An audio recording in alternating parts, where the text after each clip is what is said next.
Aina takunu, dimanapun kamu berada, yudrikumul maut, kematian akan mendatangi kamu. Walau kuntum fi burujim musayyadah, walaupun kalian berada di dalam kotak yang dipaku. Begitulah perbuatan orang musyrik jahiliyah dulu. Dia buat kotak, kemudian dia paku, dia masuk ke dalam. Ditanya sama temannya, kenapa kau bersembunyi dalam kotak yang dipaku? Mudah-mudahan aja malaikat maut nggak bisa masuk.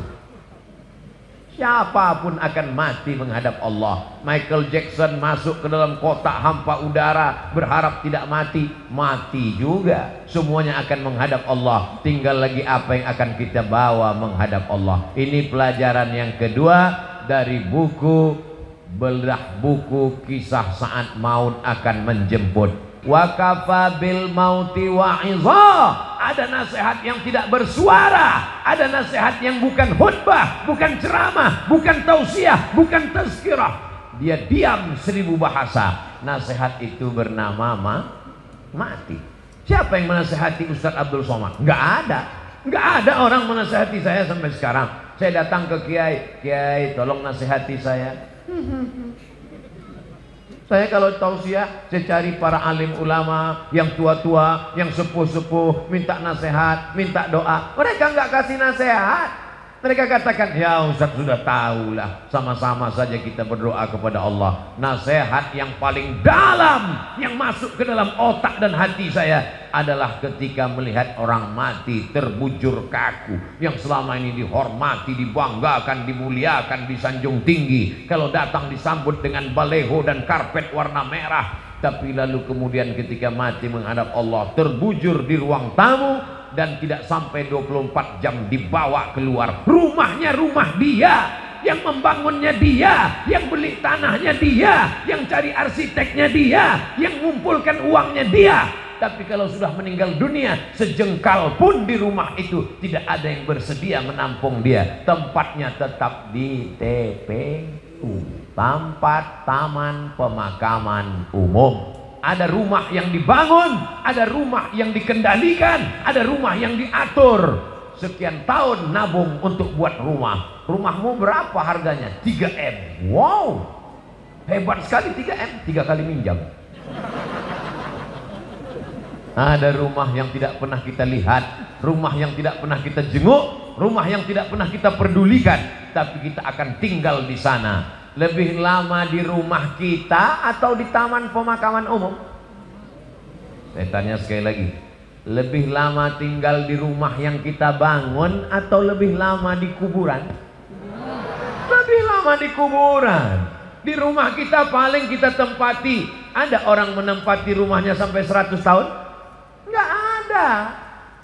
Paling kita tempati rumah kita itu paling lama 50 tahun. Itu pun kalau umur kita 75 tahun. Umur 25 bangun rumah atau mewarisi rumah bapaknya. Kita cerita bukan rumah bapak kita, bukan rumah kakek kita, rumah kita tempati cuma 50 tahun. Setelah itu kita masuk liang lahat. Yang meninggal tahun 1945 saat ditembak oleh Belanda, sampai sekarang berarti dia sudah dikubur berapa tahun? Maka sampai masanya nanti hari kiamat, ada yang di liang lahat sampai 100 tahun, ada yang sampai 1000 tahun lamanya. Apa yang sudah kau persiapkan? Amal jariyah. Yatsba'ul mayyita salatun, yang mengiringi mayat sampai ke liang lahat ada 3. Ahluhu, istrinya ikut mengiring, anaknya datang, jamaah semua datang, tapi cuman sampai ke pintu liang lahat. Setelah itu mereka masukkan ke dalam. Setelah itu mereka kemudian naik ke atas. Mereka ambil pacul, cangkol dan skop. Mereka katakan, mari kita timbun, kita injak biar padat. Setelah itu ditancapkan kayu nisan. Setelah itu mereka pun berdoa. Setelah itu mereka pun pulang ke rumah. Anaknya nangis pada hari yang pertama. Hari kedua dia mulai tersenyum. Kirim rek spasi lucu, kirim ke 9090. Tapi kalau anakmu soleh, dia akan bangun di tengah malam. Rabbighfirli wa liwalidayya warhamhuma kama rabbayani shaghira. Gimana anak ibu? Ingat dengan suami ibu? Ingat dengan ayahnya? Alhamdulillah Pak Ustaz. Malam-malam saya bangun jam 2, saya dengar di samping kamar ada baca Yasin. Yasin wal Qur'anil Hakim innaka laminal mursalin ala siratim mustaqim tanzilal azizir rahim. Lalu saya pun bangun, Pak Ustadz, senangnya hati saya anak saya baca Quran untuk ayahnya. Begitu saya buka pintu kamar, ternyata TV belum mati, Pak Ustadz. Mudah-mudahan anak kita termasuk yang tetap kirim Yasin untuk kita tiap malam. Kita pesankan ke mereka supaya tahajud, berzikir, berdoa. Ya Allah, sampaikanlah pahala tahlilku. La ilaha illallah tahlil, subhanallah tasbih, tahmid, alhamdulillah, takbir, Allahu akbar, salawat. Lalu kemudian dia bawa anak istrinya baca Quran. Wa idza khatimul Qur'ana, kalau dikhatamkan mereka Quran 30 juz, fahuwa hasanun, sepaling bagusnya sekhatam Al-Quran 30 juz. Kalau tidak sanggup khatam Quran, likulli syai'in qalbun, segala sesuatu punya hati. Wa qalbul Quran, hatinya Al-Quran adalah Yasin. Dan kalau tidak sanggup baca Yasin, Ummul Quran Al-Fatihah, level paling tinggi sekhatam. Tak sanggup sekhatam Yasin, tak sanggup Yasin, Ummul Quran. Itulah tadi yang Pak Bupati mengajak kita, mari kita bacakan suratul Fatihah. Fatihah pun tidak mau. Innalillahi wa inna ilaihi raji'un. Apa yang kau balaskan untuk ayahmu? Berapa kali dia tidak jadi ganti baju hari raya demi uang sekolahmu? Sekolahmu memang online, tapi bayarannya offline. Berapa kali ibumu tidak jadi hari raya buat kue demi untuk sekolahmu, demi untuk air susumu, demi untuk makan minummu. Meregang nyawa dia melahirkan. Andai kau gendong dia dari Bekasi ke kota Makkah, tawaf 7 putaran, sa'i Safa dan Marwah, wukuf di padang Arafah, melontar jumrah, belum tentu dapat menebus sekali teriakannya saat melahirkanmu. Betul Ibu? Ternyata ibu tidak ada yang teriak waktu melahirkan. Kenapa? Dia pingsan di operasi. Lahir. Ustadz, walaupun operasi sesar itu sakit loh Ustadz. Ustadz kan nggak pernah merasakannya, karena rasaku bukan rasamu Ustadz. Kita tidak pernah tahu bagaimana perasaan mereka perempuan. Ketika hormonnya berlebih di awal-awal kehamilan, dia muntah-muntah. Respon hidungnya sangat tajam. Suami yang dulu kata dia buah hati belayan jiwa, cintaku setengah napasku pergi, baunya minta ampun. Lalu kemudian yang awalnya rahim itu kecil, lalu mulai membesar, sebulan, 2 bulan, 3 bulan, akhirnya ususnya menjadi kecil, makannya susah, nafasnya terhalang, lalu kemudian tulang belakangnya mulai melengkung. Lalu ketika melahirkan anak seperti patah-patah tulang rusuknya. Itulah ayat yang disebut dalam Al-Quran, wahnan ala wahnin, lemah di atas lemah. Tak ada yang bisa membalas kelemahan-kelemahan itu, dan tidak ada yang sanggup membahasnya. Kalau saya bahas bagaimana lemahnya perempuan saat mengandung, perempuan itu mengandung lemah di atas lemah. Kata ibu-ibu, alah Ustadz kayak pernah aja. Maka kita balaskan. Yang ibunya masih hidup, mudah-mudahan masih sempat berbakti kepada orang tua. Yang ibu bapaknya sudah meninggal dunia, nasihat kematian, ziarah. Jangan nunggu mau Ramadan, jangan nunggu mau Idul Fitri, besok hari libur bawa anaknya ziarah. Ini sekarang banyak orang ziarah, bapaknya baju hitam, istrinya baju hitam, anaknya baju hitam, hitam-hitam semua, sampai di tempat pemakaman langsung foto. Habis itu update status, man in black. Apa ini? Ini bukan ajaran Islam. Ajaran Islam adalah saat di tempat pemakaman baca doa, assalamualaikum ya alad diyar minal mu'minin wa inna insyaallahu bikum lahiqun yarhamullahul mustaqdimina wal mustakhirin nas'alullaha lana wa lakumul afiyah. Oh, bacaannya panjang Pak Ustadz. Ya, tapi kami bacaannya pendek. Apa bacaannya? Assalamualaikum ya ahlal kubur. Itu namanya doa minimalis. Apalah salahnya cetakkan doa ziarah kubur? Tanya nanti panitia berapa ongkosnya buat baliho besar seperti ini, buat doa ziarah kubur, tempel besar-besar di dekat pemakaman TPU. Assalamualaikum ya ala diyar minal mu'minin wa inna insyaallah bikum lahiqun yarhamullahul mustaqdimin wal mustakhirin nas'alullah lana wa lakumul afiyah. Coblos nomor daripada baliho yang nggak jelas ujung arahnya, nyangkut ke pokok kayu, diambil Satpol PP dibakar. Mendingan di samping kuburan, mengingatkan orang. Andai pun dia tidak lapuk, maka mengalir sampai hari kiamat. Inilah dia amal-amal kita. Apa saja amal kita yang akan mengalir? Waladun salihun, anak yang soleh, shadaqatun jariyah. Itulah uang yang masuk ke dalam kotak-kotak tadi. Beli semen, batu bata, kerikil, atap, tenda, lampu, AC, mihrab, mimbar, kipas angin. Itu semua akan mengalir. Siapa yang mewakafkan tanah masjid ini dulu? Siapa yang membangunnya? Siapa yang ngasih semen? Siapa yang ngasih kosen? Siapa yang ngasih kaca? Kita tidak tahu, tapi pahalanya dari mulai tadi petang sampai malam, sampai sholat subuh besok, zuhur, asar, maghrib, isya, subuh, zuhur, asar, maghrib, isya, Ramadan, tarawih, witir, idul fitri, idul adha, hari raya kurban, sampai hari kiamat, mengalir pahalanya ke liang lahat. Mudah-mudahan sebelum mati kita sempat bangun masjid. Masjid apa namanya? Masjid Al-Mustaqim. Siapa yang buat? Pak Kapolsek. Masjid apa namanya? Masjid As-Somad. Siapa yang buat? Ustadz Somad. Sudah ada? Belum lagi. Tapi insya Allah kalau kita berniat sebelum mati mesti ada. Saya diundang ke Jambi, diajak untuk meresmikan masjid. Jalannya jauh, naik mobil. Dalam hati saya, mau dibawa kemana lagi? Begitu sampai, musola kecil.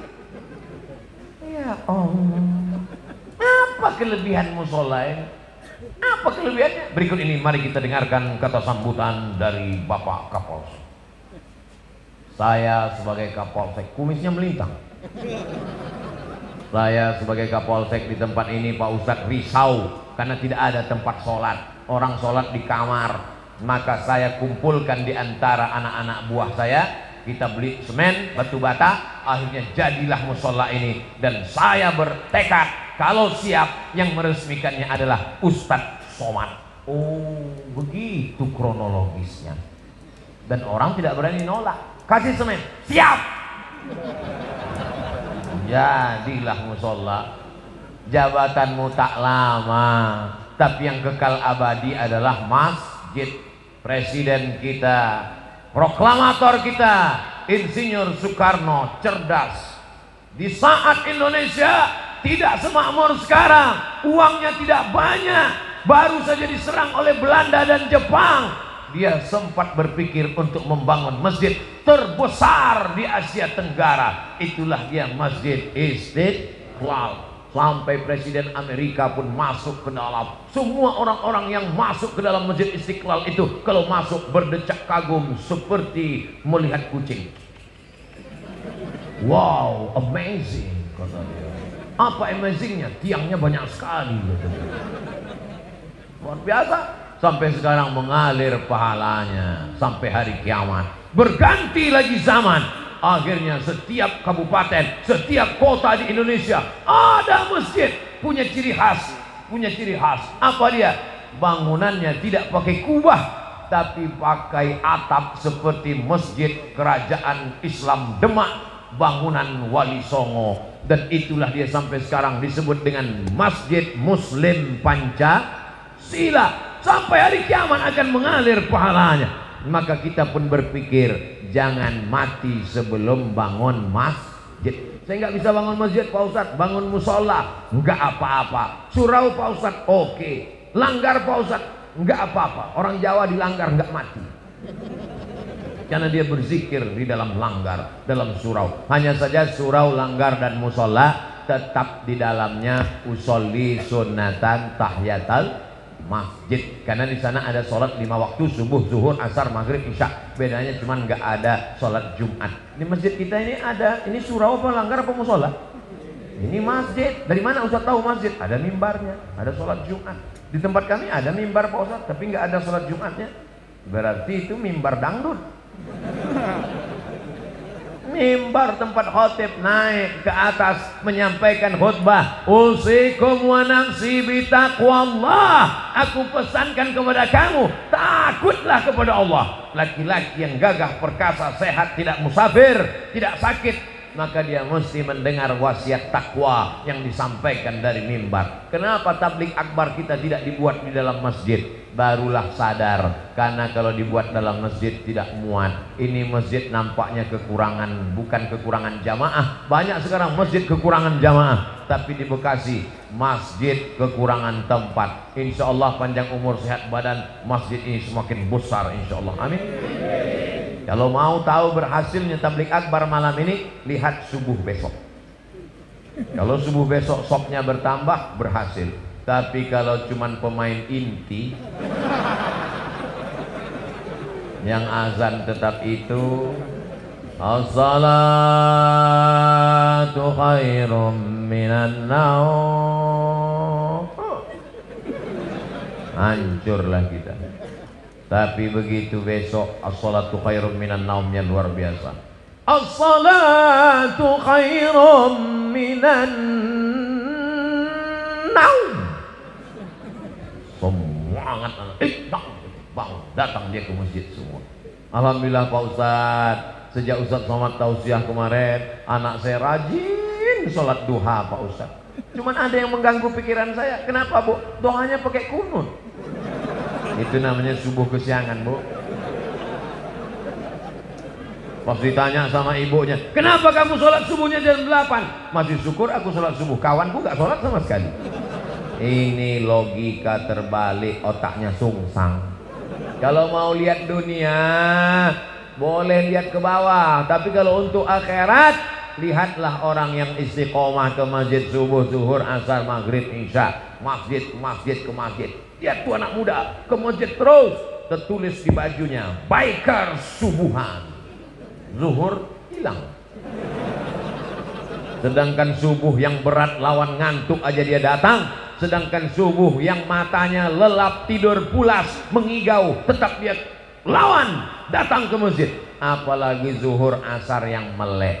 Sedangkan zuhur subuh saja siap dia jadi imam, padahal suaranya jelas. Bismillahirrahmanirrahim. Alhamdulillahi rabbil alamin. Apalagi kalau cuman nggak bersuara. Allahu akbar. Memang berawal kalau mau jadi imam, imam zuhur dan imam asar. Anak-anak muda nanti kalau ditanya, datang anak gadis, anak-anak cewek bilang, bang, aku siap jadi, aku ingin mencari imam, aku siap, tapi zuhur dan asar ya. Maka kalian pun mesti pintar-pintar. Kalau mau tulis update status besok, aku mau cari imam maghrib, subuh dan isya. Yang zuhur ngantri dulu. Berawal dari keterpaksaan, berubah menjadi kebutuhan, akhirnya kebiasaan. Allah bisa karena biasa. Tadi tausiah saya mulai jam 9 kurang 10, sekarang jam 10 kurang 10. 60 menit kita bersama sesuai tertulis di botol minuman santri. Oh, botolnya kecil 330, berarti udah lewat, mestinya setengah jam tadi. Tapi orang Bekasi ini cerdas. Dia buat sesuatu yang berkesan. Dia kasih susu. Masya Allah, tabarakallah. Ustadz nggak boleh minum air manis karena suaranya menggelegar, tenggorokannya panas. Dikasih air manis yang panas, suaranya hilang, pita lehernya rusak. Nanti umurnya sekian ceramahnya, apa kabar? Serba salah. Nanti dikasih air putih, katanya panitianya nggak respon.